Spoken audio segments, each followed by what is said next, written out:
there's a lot of people who, when for the first time they're exploring some kind of non-traditional relationship, a lot of people go into it, like you said, really not being sure, what am I trying to get out of this? What is my purpose in this? What is our shared purpose in doing this? Especially if it's an open relationship where one partner is less than thrilled about it.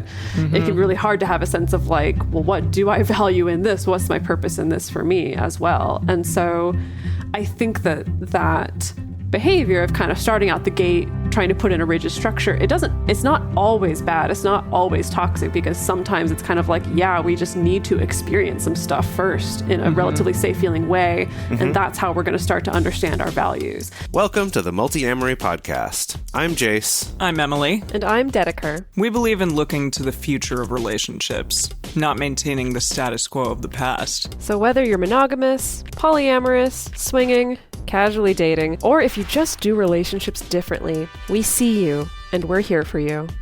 Forms I know I did, forcing me to form myself to fit. On this episode of the Multiamory podcast, we're talking about doing the splits with your brain. That's right. We're talking about psychological flexibility. Just straight cold splits. Yeah. No, not even feeling it. Just no problem. So today we're going to take you through what it means to be psychologically flexible, how it looks in real life, and most importantly, how psychological flexibility can have major benefits for your relationship, especially for those of us in non-traditional or non-monogamous relationships. It looks like your brain doing the splits. So That's brain what splits. It looks like in real life. Brain split. We should title this episode Brain Splits. Brain splits. And people will be like, what? Like what? Like a banana split? Yikes. Gross. What do y'all think psychological flexibility means when that term is just in the air, other than brain splits? I think it means having the wherewithal and the understanding that life is going to throw a bunch of things at you, and we just have to kind of go with the flow. We have rigidity in our life, and a lot of us really want to be in control of our lives, but in reality, we're just going to have to deal with some things being out of our control, like a pandemic, for instance. None of us expect that to happen, I'm assuming. Maybe some of us did, but yeah. That kind of threw us all for a loop. So psychological flexibility, yes. Yeah, I think, it's like when life throws lemons at you, you dodge them like in the Matrix. You're just Wow. and they're just fruit ninja them. Yeah, exactly. And then you make lemonade, and then the lemonade just comes. That's great. Just lemonade for days. Exactly. I am loving this, and neither of you are wrong necessarily. I mean, you're not right either. Okay. You're not 100% right, but you're also not wrong. In a nutshell, in a lemon peel, some of us might say, psychological flexibility is the ability to stay in contact with the present moment, regardless of unpleasant things going on, such as your thoughts, your feelings, your body sensation, while at the same time also choosing your behaviors based on the situation and your personal values. So that was a lot. That was a lot to take in. Big old, lots of stuff to take in. People are going to have to rewind that and then listen to you say it again. So they really get it in their brain. That's the nutshell lemon peel definition. Okay. So we're going to dive much, much deeper into exactly what this means. Also, as a side note, if you're listening, if you've ever worked with a therapist who is trained in ACT or acceptance and commitment therapy, a lot of this may be familiar to you. The concept of psychological flexibility is basically the backbone of that particular modality of therapy. So the term itself comes from an analysis that was done by psychology researchers Todd Kashdan and Jonathan Rotterberg, which was published in the journal Clinical Psychology Review in 2010. So it's actually fairly recent. Yeah. I know last time... In 2010? That's a decade ago. Well, in psychological concept terms, that's so recent. It's so recent. There's so much stuff that comes out of the 70s or from Freud or whatever, turn of the century. It's this is brand new. It's fresh. Fresh. So, Fresh lemonade. Freshly squeezed. exactly. I want some now. Oh, God. Okay. I'm going to put the lemonade on a side table for now. Okay. It's I'll there. look at it fondly, If we but not grab for it anymore. If we want it, it's there. It's just not right in front of us. So these researchers examined a bunch of past studies on things like emotional regulation, on mindfulness, social psychology, neuropsychology, and basically they were looking at what are the connections between all those things, as well as how all these things relate to our ongoing mental health. Yeah. So in this paper, what they noticed was that basically we can all realize that having positive emotions and positive thoughts and having our basic needs met, like autonomy and belonging, that having these fulfilled are the cornerstones of good mental health. But what was missing from it is that we don't always have control over those things. And that sometimes just focusing on, like, let's have the most positive emotions and thoughts possible leaves out the fact that we're in a world where there's conflicting forces that come along and can change that and affect us, like Emily mentioned, with a pandemic or a death in the family or any number of things, right? So in other words, positive psychology and like focusing on the good is great and all, but then we have years like 2020. So how the heck do you deal with it? How do you maintain mental health while actually living in a reality that's going to fluctuate and isn't always going to be happy and fulfilling and content? So Kashtan and Rodeberg officially defined 4 main measures of psychological flexibility. So these are like the measurable ways in which you can measure psychological flexibility. And those things are how much a person is able to, 1, adapt to fluctuating situational demands, 2, reconfigure their mental resources, 3, shift their perspective, and 4, balance competing desires, needs, and life domains. Yeah, so essentially, Domains? yeah, domains, so this idea that like I have these different domains in life, like my work life, my spiritual life, Okay. my partnerships, my parenting, my family, my friends, and kind of this idea that all of those things are often happening at the same time, ongoing, and we're kind of balancing all the different needs that are required in those different arenas. And especially in the situation where it's like, maybe my relationship is going through some crap right now and things are really rough, but things with my friends are really good. But then there's work that's also getting really stressful. And it's just kind of like, not taking it out on your friends because there are other stressful things in your life. well, I guess, yeah, one's ability to balance all those things. Got it. Okay, Yeah. thank you. So these guys, Kashtan and Rodeberg, they found that people who were most able to access these skills had a higher quality of life and better mental well-being. So you may be asking yourself, okay, cool. What does that actually mean? Like, how does I this certainly am. how does this play out in real life? So let's get into that. Yeah, it definitely sounds, these kind of 4 points that they pick out, I'm like, they're great. They seem solid. They seem reasonable, but they're also very sciencey, researchery sounding to me. Like reconfigure your mental resources. I'm like, I don't know what that means. So here's the thing. I got another triangle for you.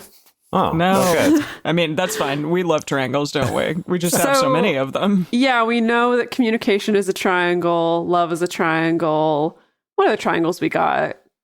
The savior of Hyrule is a triangle. Yeah. There are 3 triangles there. Yeah. And also psychological flexibility is a triangle as Of course well, it is. as it turns out. I did not decide to put this in a triangle. Other people decided. So if you're sick of triangles, go complain to these other people who made this into a triangle. But we're going to stick with it for today.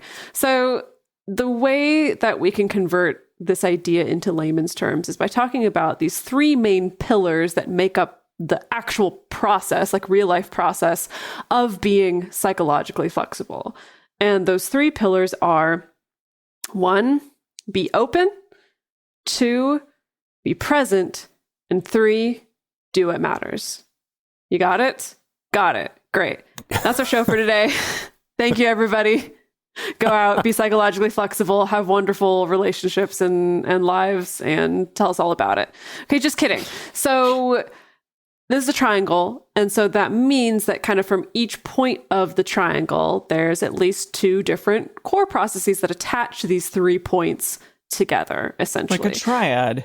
Exactly. Like a triad, like a triforce, like sacred trigonometry is really what we're talking about here. Yeah, that is what we're talking about. Yeah. So let's take these one at a time, and let's start out by talking about being open. Being open, what does it entail? It entails having acceptance. So, okay, this is kind of misunderstood sometimes as being like a passive person or just giving up or tolerating maybe a bad situation, but that's not what we're talking about here. In this model, acceptance is defined as an action.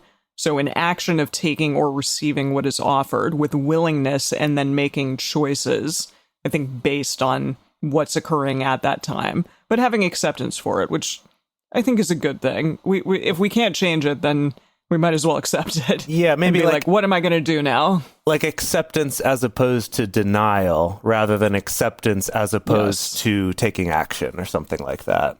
Sure. No, it's acceptance and taking action. So both of those things are happening simultaneously or one after the other. So, okay, the opposite of this is experiential avoidance. So for an example of that, it's accepting and letting yourself experience a feeling of jealousy that's arising. So that's accepting. That's a good thing. Versus doing everything in your power to avoid the feeling at all costs, like putting really rigid rules in place or only having your partner date the same person that you are, something like that. Or getting wildly drunk, like when it comes up so that you don't have to feel it or look at it, things like that. There you go. Yeah, gosh, that idea of escapism is so present with, I think, a lot of uncomfortable feelings for people in our culture of like, let's just avoid it at all costs. Yeah. Yeah. Okay. And then the second part of being open is something called diffusion. And to clarify, this is different from diffusion. Diffusion, it's like the opposite of fusion. So this is the ability to diffuse. Yes.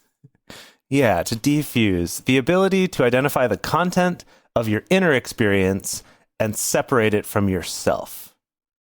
And the opposite is fusion, when we identify or fuse with our thoughts. So an example of this would be noticing I'm having the thought that everyone hates me and I'm a terrible person, versus thinking and believing and identifying with everyone actually does hate me. I am actually a terrible person.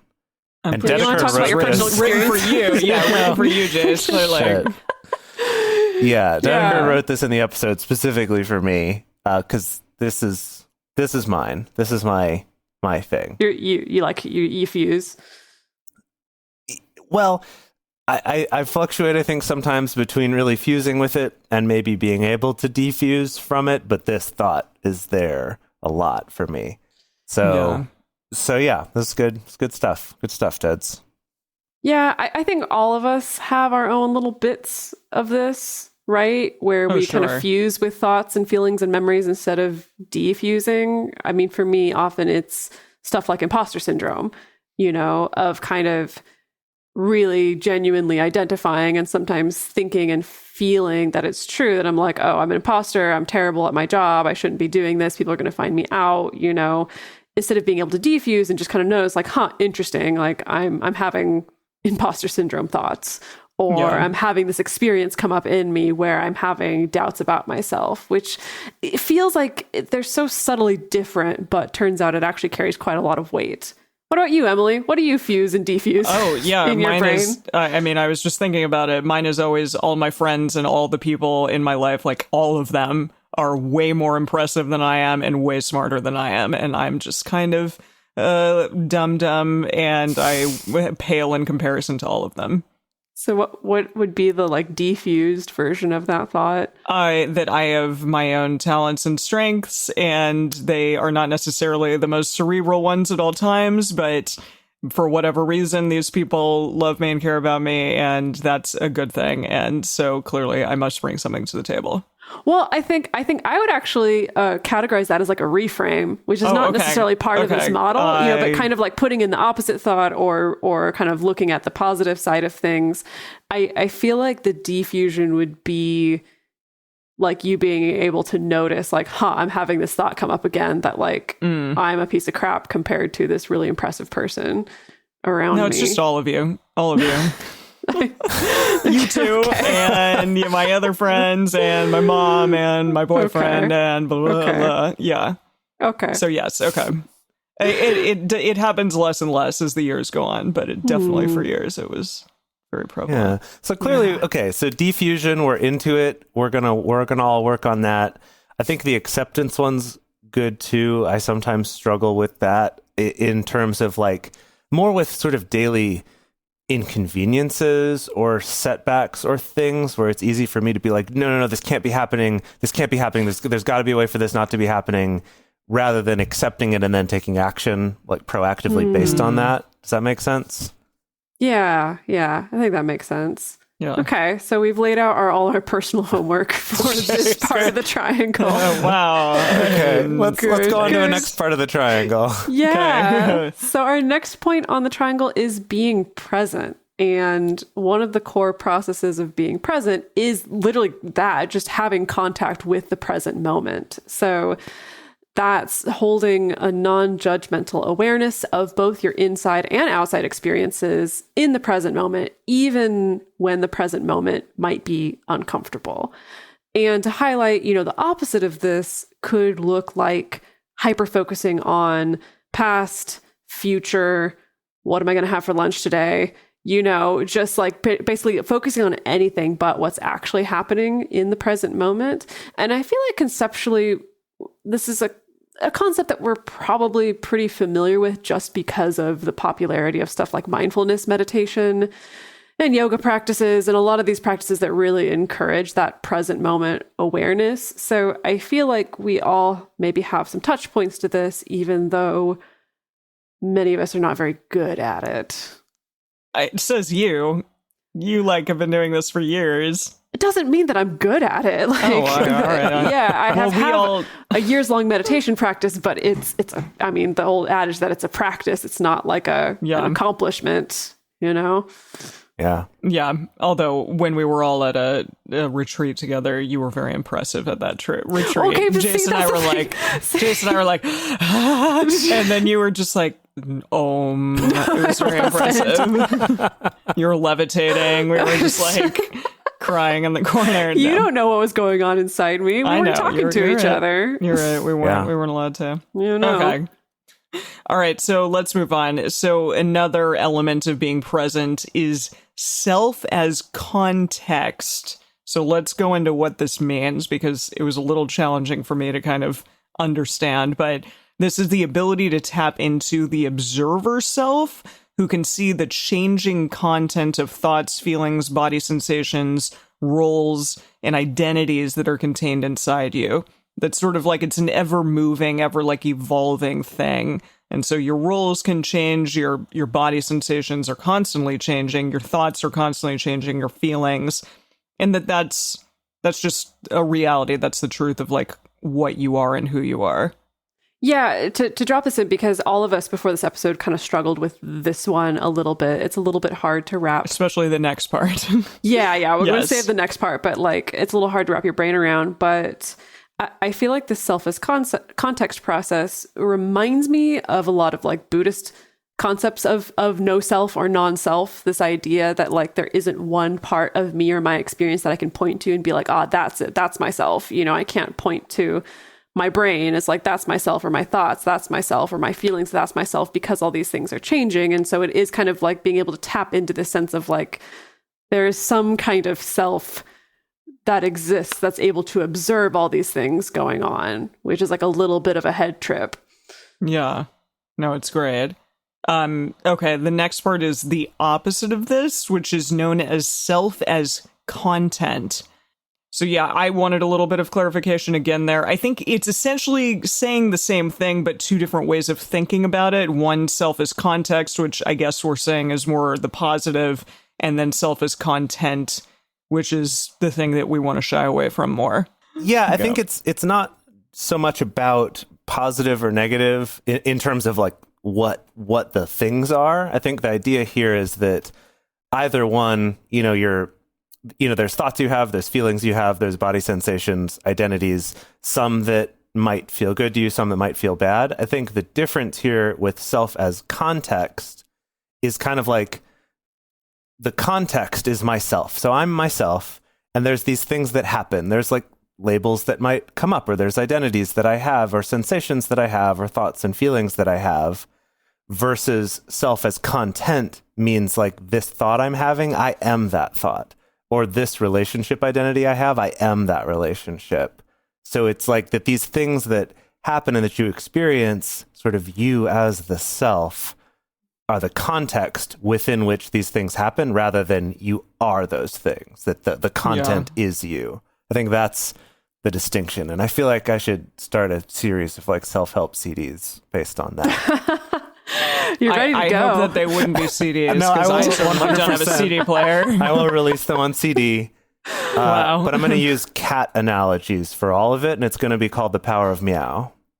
Oh, that's good. That's really good. Thank you. That's really good, Jace. Thank you. Only TM, like TM, older TM, people TM. You can- gotta TM, we can't get take that that. on log. We said TM after it, so no one can copy it. That's how the law So works. I want to drop in an example that maybe can help to clarify some of this a little bit. But if you've listened to like let's say our demon dance battle episode, where we're looking at kind of like default communication patterns that you can fall into with your partner during a fight, these kind of default pursuit withdrawal patterns that start up, you get sucked into the dance, like you don't even realize that it's happening. You go around and around and around till we're exhausted.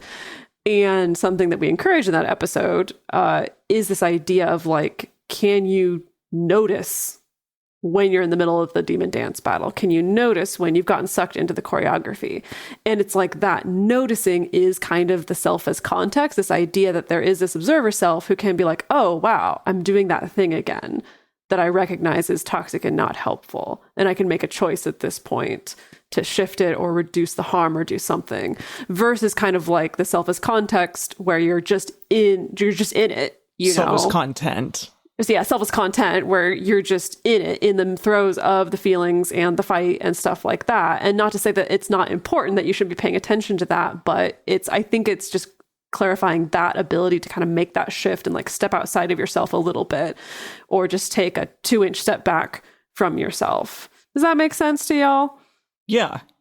Yeah, it's Thank very you for the clarification. it's very similar to the fusion diffusion It is. thing, but I guess I'm trying to understand the difference. I feel like being open in terms of diffusion is more about the thoughts that you have, and this being present is more about the experiences you have, or the identities you have, or the roles you have. Yeah. And I think, it's like looking at it, the fusion was more inner circle, and then you go like out to a bigger circle, and that's Yeah. this. That's cool. And the circle keeps getting bigger, and now we're not a triangle anymore. Okay. Different shape, but We've transformed same into thing. a circle. Yeah. Okay, all right. Let's move on to the third part of the triangle. And this is doing what matters. So the first part of doing what matters is having an awareness of values. So values basically mean what's important to you, right? They act more like a compass direction rather than a concrete goal. In past episodes, I've talked about a concept kind of like this, about having buoys, which is sort of the analogy I like of when you're out in the water and there's no landmarks around, it's hard to tell where you are. But if you have buoys that you can identify and you go, okay, I know that one over there is too far, and I know this one over here is safe, and now I'm kind of in between these, I can get a sense of kind of how close I am to over there where all the, I don't know, the sharks are, and, over here where the cabana is. I don't know. That was a weird analogy. The floating cabana. Yeah. I want to go to a floating cabana.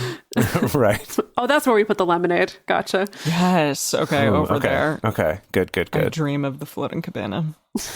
Yeah. So anyway, that's kind of the idea, is identifying what your values are and being aware of them.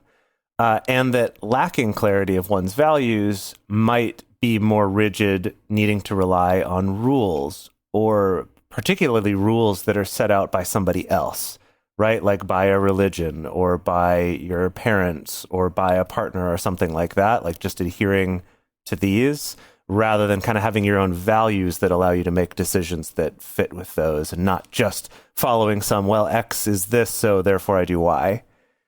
Yeah, I just wanted to drop in just really quickly. I know that on this podcast, we're infamous for, being a little bit anti-rule. But what I thought was interesting is, this sentiment of like, yeah, if you don't have clarity on your values, that often manifests as being more rigid and more rule governed. It's like that came from the completely not non-monogamy related world. Right. That's not us. That's not us projecting onto this. Mm-hmm. Right. Yeah. So our example for this one is if I have a value of myself and my partners having autonomy in our relationships, then I'm going to try to choose actions and make decisions that head in that direction, like that head toward that buoy, even when it's hard, versus I don't know what I value, so I need to create rigid constructs or follow the rigid constructs that were laid out for me by culture or a religion. So as long as I follow those, I can just go, well, I must be doing it right because I'm following the rules. Yeah, definitely. I think this is interesting because early in people's like non-monogamous journeys, it tends to be this, I'm not quite sure what I want and what I'm interested in and where I want to go with this. And so I think that's why it's important to have a meeting or a kind of understanding of one another and like, what is it that I want this to look like ultimately? And I'm assuming people will stumble and learn new things along the way. But yeah, a lot of people tend to maybe just like create those rules immediately without having those conversations with themselves and with their significant others because they don't really know what they want. Totally. I'm really glad you brought that up because, yeah, there's a lot of people who, when for the first time they're exploring some kind of non-traditional relationship, a lot of people go into it, like you said, really not being sure, what am I trying to get out of this? What is my purpose in this? What is our shared purpose in doing this? Especially if like it's an open relationship where one partner is less than thrilled about it.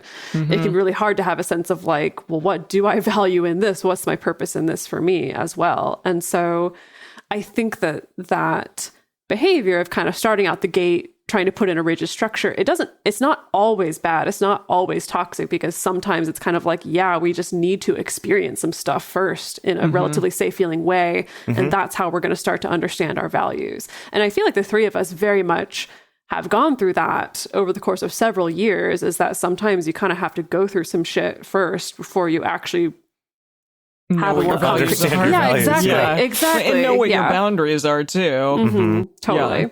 Yeah. And so related to this is committed action. And so that's the process of taking concrete steps or actions toward particular goals that are guided by your values and carrying through with those actions even when the experience is unpleasant. So an example of this could be, okay, well, I know that what I value in my relationships is honest and healthy communication. And so I'm going to take the action of scheduling a radar with my partner, and I'm going to commit to doing that, even though I feel really anxious about what might come up.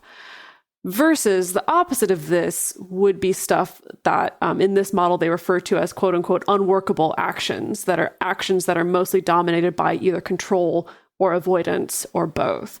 And so the sentiment behind that might be this idea of, oh, I am just like way too scared and intimidated by the idea of doing any kind of regular check-in with my partner. And so I'm going to make sure that we just avoid that at all costs, or avoid any serious conversations at all costs, or just kind of delay any awkward conversations that come up. So that's a triangle, right? Yeah. Have we described the triangle thoroughly enough? I'm going to do a super quick recap for people. So, the 3 points, the 3 pillars of psychological flexibility are being open by having acceptance and defusing from your inner experience and inner thoughts, being present by maintaining contact with the present moment, and also having yourself as context, tapping into that observer self, and doing what matters, which means knowing what your values are and the ability to kind of take committed action that puts you in the direction of living up to those values. That seemed like a pretty good recap. It's a lovely recap. Oh, thank you. Well done. Thank you. So we're also going to talk about some science, how all of this is important for our mental health and for relationships. But before we go there, we're going to discuss some ways in which you can keep this show going for free so that we can continue bringing all of it to you for free. So I don't know about all y'all, but I've definitely been on many, many, many Zoom calls for the last 600 years or so, is what it feels like. And I definitely appreciate any opportunity that I have to unwind, take part in some self-care, and especially if it's not in front of a screen, even more bonus points.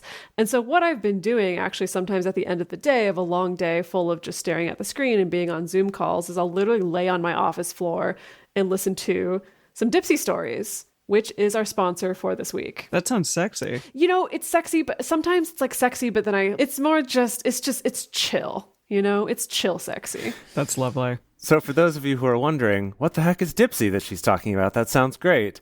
It is an audio app full of short, sexy stories designed to turn you on, as well as some of their newer stories, which are bedtime stories to help you get to sleep, or self-care sessions, or just self-exploration sessions, a whole variety of things.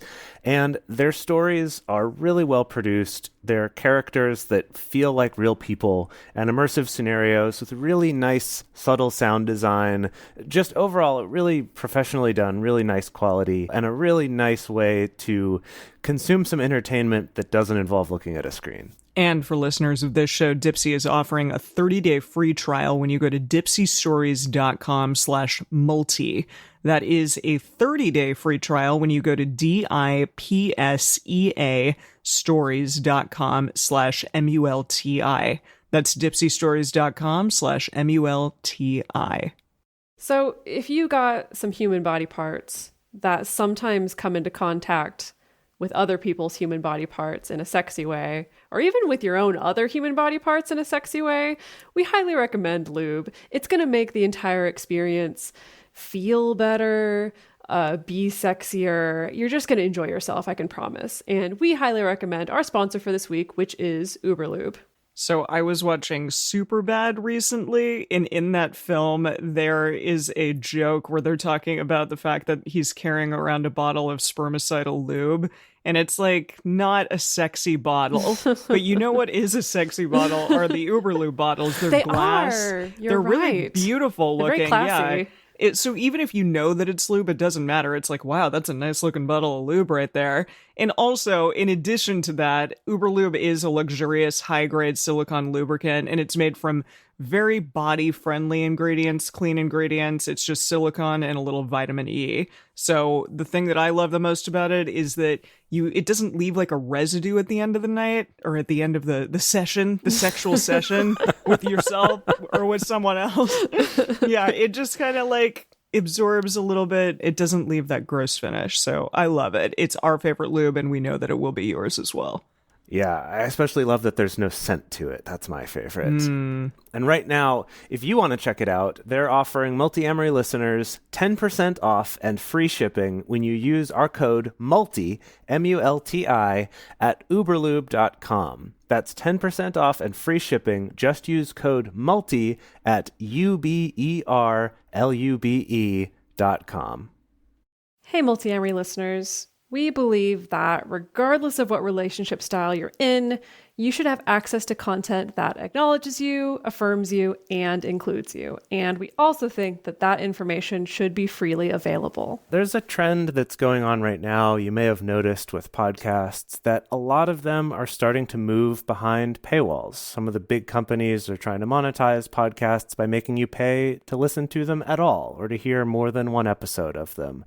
But it's really important for us to be able to offer this show to everyone out there for free, and to be able to offer things like listener hangouts and stuff like that. And the main way that we've been able to do that so far is from the contributions of our Patreon community. That's right. Our Patreon community is really what keeps this show going. And it also is a way that we can give back to you. We have a private Facebook group. We have Discord communities. And we can also give you things through Patreon, like early releases, things like bonus episodes. We have regular video discussion groups, which are really, really incredible every single month. We have so many amazing people from all over the world joining them. And it's just a lovely way to interact with our community. And also sometimes we're going to throw you some free merch. And isn't that cool? I love free merch. So if this show has brought you value, if you love the fact that it's coming to you for free, it's giving people out there some great information on relationships, regardless of what sort of relationship configuration you're in. And if you want to interact with our amazing community, then go to patreon.com/multiamory and join us. We would love to have you, and we really, really appreciate the support. All right, and we're back. So we're going to talk a little bit about how, like, all of this it isn't just important for our own mental health, but it is very important for our relationships too. So hopefully in our examples, you can kind of see how the concept of psychological flexibility, how it's useful to think about in relationships. And we have some science because we love science. So even more science for you. So a new meta-analysis study from the University of Rochester, it was published in the Journal of Contextual Behavioral Science in 2020. See, that's new. 2020 is new, not 2010. I don't know. I guess it's still kind of new, but it's all relative. This is super new. Yes. Researchers Jennifer S. Dax and Ronald Rogue, I'm not sure if I'm pronouncing that right, but sorry, Ronald. So they analyzed 174 different studies to find out how psychological flexibility might influence family and romantic relationships. So their ultimate sample size was over 43,000 respondents. That's a lot. Well, spread out between 174 different studies. That's true. It makes sense. Yeah, but ultimately, okay, it was this 43,000 respondents. So it did kind of skew more heavily towards women. 73% were women. That's a ton. It was fairly diverse. It was still 2/3 Caucasian, but the age range was between 17 and 70 years old. So a pretty big age range there. Again, for most studies, it's like, this is great. I know. It's like, funny. good job, All them. right. The I'm like, standard's this kind of isn't low. This is not old, and Yeah. this is It's very like- skewed towards Caucasian women. Yeah, if your respondents are not just all college-age white people, then you're already like, Then wow, amazing, exactly. gold star. You're already earning bonus points. well done, but do better. So they found a lot of fascinating stuff. So they found that psychological flexibility or inflexibility had the greatest correlations with things like relationship satisfaction. So specifically, they found that a lack of being able to contact the present moment and also generally responding in an inflexible way to difficult thoughts, feelings, and experiences were predictive of lower levels of current relationship satisfaction. And it also predicted drops in satisfaction over time in their study across 6 months on the average. That makes sense. Yeah. And similarly, the self as content, which they specifically defined or kind of gave an example of it being, judging or shaming yourself for difficult feelings or experiences going on. But that self as content was associated also with lower current relationship satisfaction. And so they found that, employing inflexible and rigid responses to daily stressors that occur within all romantic relationships probably takes a toll on those relationships and possibly erodes their overall quality as well. They did find that being able to gently experience, which is kind of their turn of phrase for diffusion, as well as finding internal compassion and acceptance of difficult or challenging thoughts or feelings, was linked to higher levels of current relationship satisfaction as well, which I think makes sense. It's like there's a part of this that feels like is related to a little bit of how you care for yourself mentally. And I don't mean like external sources of self-care or care, like, like talking to a therapist or going to a support group or stuff like that. But it's kind of like the ways that you're able to be gentle with your inner experience or kind with your inner experience helps you to show up a little bit better in relationship, which makes sense to me. Yeah, I think that if I think about the opposite of that, like when people try to deny those feelings or like escape them at all costs or avoid them or really latches on to those negative feelings and identifies with them, that causes us to do really weird things, like lash out at our partners over stuff that is not justified at all, or just like behaving in a not trustworthy manner, or being really avoidant to our partner when really we're just trying to avoid this other feeling of insecurity that we're having. Like that the effort that we go through as humans sometimes to avoid feeling uncomfortable causes us to do some really messed up shit. Yeah, I was thinking about this in the context of like people holding on to stuff in relationships, like holding on to really internalized feelings of despair over whatever happened, like within the relationship, and instead of choosing to kind of let it go and having that acceptance, like continuing to let it fester and let it like be an overarching thing in the relationship. And I feel like those two things are kind of related, that the lack of psychological flexibility can cause someone to hang on to something for a really long period of time and let it kind of permeate and go through the relationship. It's also making me think of something that the Gottmans talk about a lot. They don't label this as psychological flexibility, but I think it very much matches, which is this idea that they encourage people, whenever you identify a negative trait in your partner, try to also identify that negative trait in yourself. And then also, whenever you identify a positive trait in yourself, try to also identify that trait in your partner as well. And that sounds very much like having some psychological flexibility, like this ability to kind of, first of all, recognize, maybe the first part of it is like, oh, I'm having this thought that my partner is super annoying when it comes to X, Y, and Z. Can I then kind of step outside of myself and look at myself and look at, my ever-changing self and see like, oh yeah, there are some moments where I bring that kind of annoying behavior to the table as well. I guess things like that. I don't know if it's necessarily like a direct link, but it does remind me of that.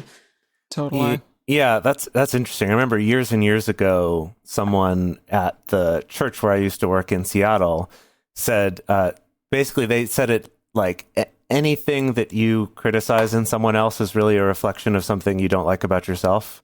And they kind of put it very broadly like that. And it's something I've thought about actually a lot over the past, I don't know how long it's been, since maybe like 14 years or 12 years or something since then. And it is interesting to explore that. And it's usually not a one-to-one, but it's, this thing that really irritates me about this person, it's because it touches on something I'm uncomfortable with accepting about myself. And that's interesting that came up in this context too. All right, let's go back to this study here. So relationship satisfaction was that one that Dedeker just talked about. They also found that psychological flexibility affects sexual satisfaction. So a lack of present moment awareness, so basically not being in the moment, being present, was associated with lower levels of sexual satisfaction. And shout out to Jessica Graham, who... been a while since she's been on the show. Maybe we should do that again. Yeah, we should have her back. Yeah. But she talked about mindfulness as it comes to sex and being present in the moment. And yeah, absolutely. If your mind is elsewhere and you're distracted, you're not going to enjoy the sex as much. So that doesn't surprise me. I'm also thinking of a hit song that we could make, a sort of a parody song. It'd be like, be open, be present, do meaningful things so I can get my satisfaction. Right? Oh my God. Wow. Chase, you've been really prolific this episode. Yeah, you have the power of meow. You have this like psychologically flexible Benny Benassi. Like you're just on fire today. Yeah, well done. Well, thank you. I'm just very inspired by triangles, it turns out. Apparently, cheers. They're the most inspiring shape. Yeah. All right, the next one is social support. So this is another area that's affected by psychological flexibility. So lack of present moment awareness, again, same kind of thing we were just talking about with sexual satisfaction, was also associated with individuals reporting lower levels of being supportive, empathic, and compassionate toward their partners. And then Dedeker introduced me to this term phubbing, which I had never heard before. Dedeker, can you explain it? Yeah, it's a portmanteau of phone and snubbing, but it's this thing that pretty much all of us do all the time. Do people use the phone anymore? No, Your like, cell phone, your mobile. Yeah. the device that No, we call a phone. mean, do people call each other anymore? No. I mean, sometimes. Yeah, but not Jennifer, really. you need to explain the term the rest of the way. Sorry, go. It's literally just like spacing out on your phone to the detriment of paying attention to people around you. Got it. Yes. That's we what all it do is. And we all do it. Right. And so that's it's what like this is. your partner's Fubbing. stressing over like, trying to carry all the groceries in the door and you're just on your phone and not paying attention. Did I do that this morning? No, I thought we both did a good job. Oh, of good. Okay, I was a carrying little groceries worried in. that. She's like, sorry, just got to answer this one email. Oh, and Yeah. the celery's on the floor. And you put it Whoops. all away. Wow, that's great. Wow, cool. Yeah. All right, let's talk about conflict. So, lack of present moment awareness linked to negative conflict behaviors, self as content, and global inflexibility were linked to higher levels of negative conflict. So, this kind of suggests that responding to stressors in a really rigid, inflexible, and distracted manner might predispose individuals to respond to conflict within relationships in a more reactive way.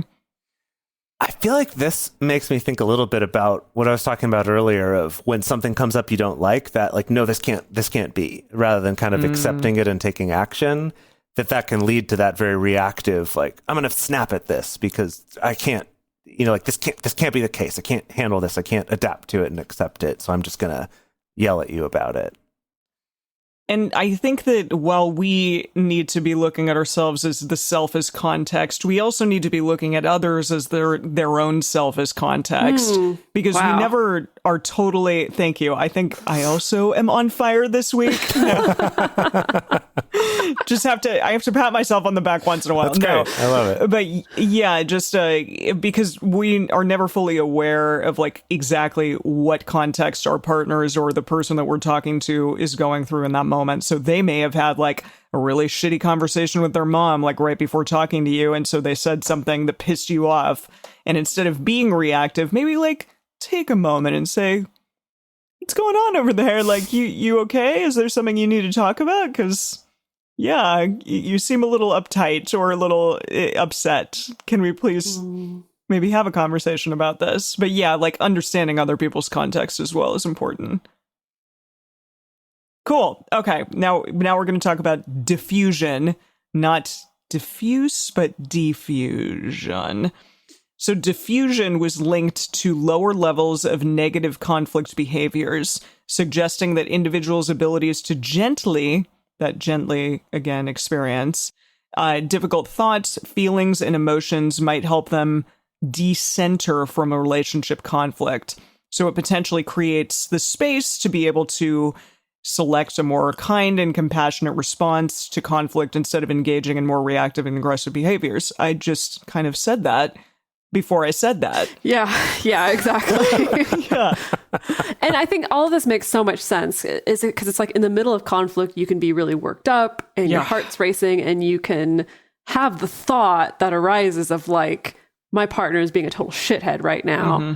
And it's like being able to defuse from that thought to be like, okay, I'm having that thought. Maybe that's a cue that like, I need to take a little break, or I need to take a deep breath, or I need to calm down, versus kind of, I think that fusing with that thought, a potential outcome of that is that like, I literally say that to my partner, I just kind of let that fly of like, you're being a shithead. And then there's all the fallout and damage that's going to come from that as well.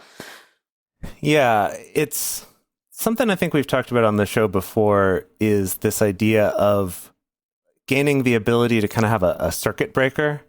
So it's when you're getting so worked up and caught up in these things, I think that you'll sometimes have these little glimpses of clarity of, I can see myself getting spun up, or I can see myself kind of losing control here, or being really reactive, or just really digging into these negative feelings. And it's like you'll catch this glimpse, and that circuit breaker thing I think we've talked about before is that idea of getting better at noticing those little glimpses when they happen, and grabbing onto it and like pulling the plug and saying, okay, actually I need a halt for a second. I'm sorry, that was wrong. Can it, give me a moment? Whatever it is, like catching those instead of ignoring those and just being like, no, I got to keep doubling down because that's the only way to victory. Yeah, I'm putting together that this seems like another arena where having a strong sense of your values and being able to do that committed action is also really important because, if you have a strong sense of like, I value gentle conflict resolution, or I value not hurting my partner, even when we disagree, that even in the moment when you're like, oh, I'm so pissed off and they have all the facts wrong and they're being a jerk, that I can still commit to the action of like, okay, I'm going to take a break, or I'm going to choose to kind of lower, like pump the brakes, like lower my speed, or I'm going to choose different words that are more gentle, more compassionate, or I'm going to ask them questions, even though it feels hard. That this seems like another arena where kind of that area of the triangle is also really important as well. And I don't know about you two, but like we say all this stuff, but like I definitely still have moments where I'm an asshole in a conversation. Oh, all the time. sure. I mean, I'm talking about myself, not like, oh yeah, I'm an asshole all the time. No. I'm just saying, yeah, like it is all well and good to like have these ideas in our head, but we're still clearly like a work in progress as well. And I'm sure it is sometimes easier said than done, but it's a great thing to be thinking about at all times. I love that. Like, how can you gently choose to like do gentle actions as opposed to angry and reactive ones. Yeah. But it helps having a podcast for 7 years or however many years, I forget. Help. Not important. Where you are talking about these things and really having a chance to clarify your values around communication and relationships all the time. It does help in those moments where one is wanting to be an asshole, to begrudgingly be. I'd talk about this though, Exactly. and I shouldn't be doing that. All the time begrudgingly like, oh my God, I just talked about this on a podcast. Seriously. Fuck. Yeah, totally. It's very true.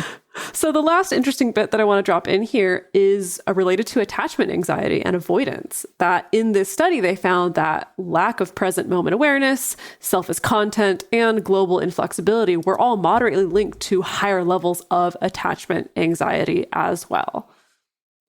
Yeah. Love it. It's just good all around, it seems. Having that psychological flexibility will also, or at least is related to having lower anxiety and less avoidant tendencies, which is a good segue into one caveat that we did want to talk about with this study. And that is that the University of Rochester researchers who put this together are very upfront about the fact that their study found correlative links rather than causative links. So quick crash course on that for anyone who doesn't know. Basically, a correlation means that, when one thing goes up, this other thing goes up, but they're not necessarily related to each other, or maybe they're both caused by something else. All we know is that when one thing's higher, the other tends to be higher, and when one thing's lower, the other tends to be lower. Or they could be opposite of each other. Like when this one's higher, this other one's lower. Yeah, I think the classic example that people give is that you can look at, ice cream sales peak in the summertime and also burglaries peak in the summertime. And it's because of the ice cream. Right. A causative link would be to say like, that means that ice cream sales are causing burglaries. When it's just like, no, there's a correlation that they're both going up at the same time, but we don't know if one's causing the other or if there's some other outside cause. Right. Exactly. Versus something, a study that does find a causative link means there is more clear evidence that one thing is causing the other. So basically, a correlation means they're not necessarily causing each other, but they might be, but we don't even know what direction the causation goes. So in this case, in other words, it's not entirely clear until more longitudinal studies can be done about whether psychological flexibility causes higher relationship satisfaction, or if higher relationship satisfaction might help cause psychological flexibility, or if they both might be correlated or caused by some other property. But it is still worthwhile to see that there's this correlation, and trying to have more psychological flexibility or trying to have more relationship satisfaction will likely have some cross effect on each other, if not a perfectly causative one. We just don't know yet.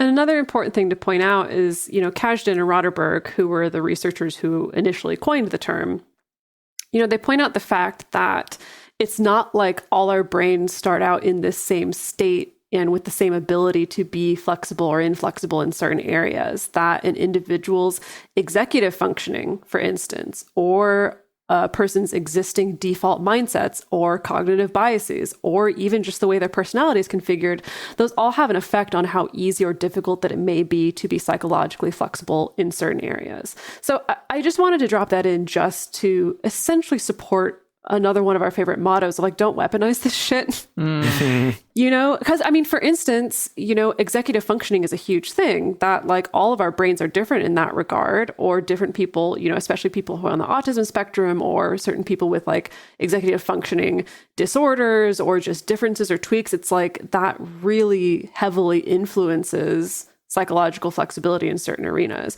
And so just to have like some compassionate understanding for that not all our brains work the same way. If I could give an analogy, Dedeker and I, for the past few weeks, have been doing a physical flexibility course, like a stretching Right. course together. So we are going to talk about We are going to talk about the stretching this. course. Yeah. Okay, good. So we've been doing this, online. Trying to do some real splits, not just some brain splits. Right. So this online stretching course.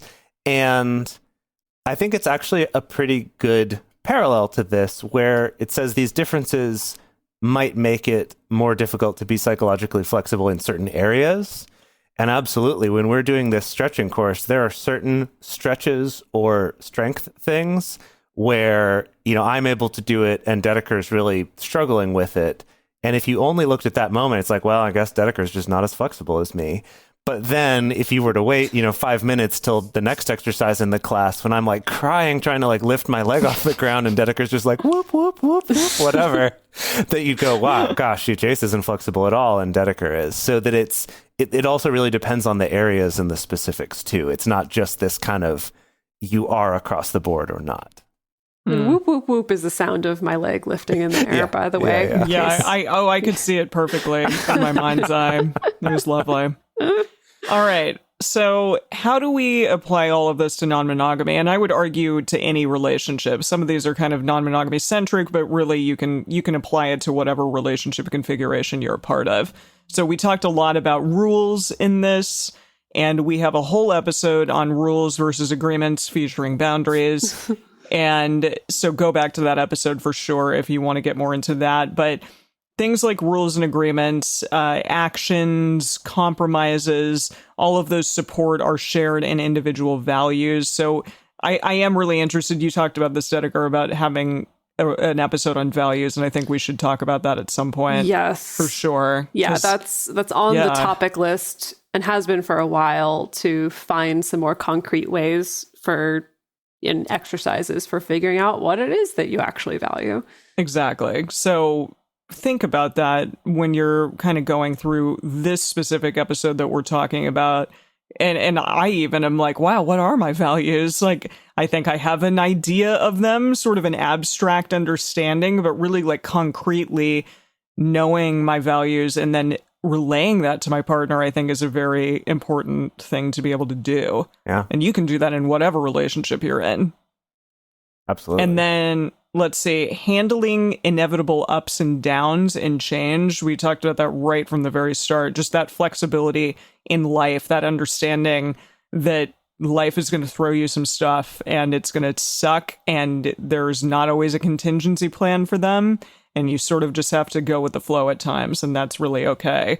Remembering that it is inevitable that someone in your life is going to make a mistake and they're going to piss you off and they're going to let you down. And there are ways to weather that and ways to handle that. Yeah, I feel like this is something that I'm often having to drop in as a reminder with the clients that I work with who are just opening up their relationship or new to it, is that it's so important to create structures and find ways to foster safety and a mindset that understands there's going to be some times where things start to fall apart a little bit, or someone steps on somebody's toes, or someone miscommunicates, or there's a misunderstanding or things like that. And we have to be able to essentially set ourselves up so that it's like the first time that happens, it doesn't all just fall apart. the whole house of cards doesn't come tumbling down. And I think that really speaks to this psychological flexibility. Other things such as, like we said, being able to bring ourselves back into the present in order to support a partner who's going through a tough time, being able to actually be there for them. And call back to our episode with Jessica Fern about her polysecure book is that's a basis of attachment security, is that, are you here? Are you here with me? And so being able to be present is a huge part of that. And also dealing with unexpected negative emotions that come up. All the time I see that things like jealousy or relationship insecurity sometimes catch you totally off guard. I know for myself, like 10 years into non-monogamy, every single time I think that I'm enlightened and I've figured it out and I'm so great, it's like something comes out of left field where I'm like, oh shit, I was not expecting that. And that's really uncomfortable, or that's a really uncomfortable piece of personal growth. And so I think, those skills like being able to diffuse self as context can really help to, I think, especially because what I see all the time is people like me who've been doing this for a long time. If suddenly jealousy or envy or something comes up, they're like, oh my God, I thought that I was like a quote unquote good poly person who doesn't do this anymore or doesn't feel this way anymore. And being able to tap into that sense of compassion and stepping outside of your inner experience can also be extremely helpful.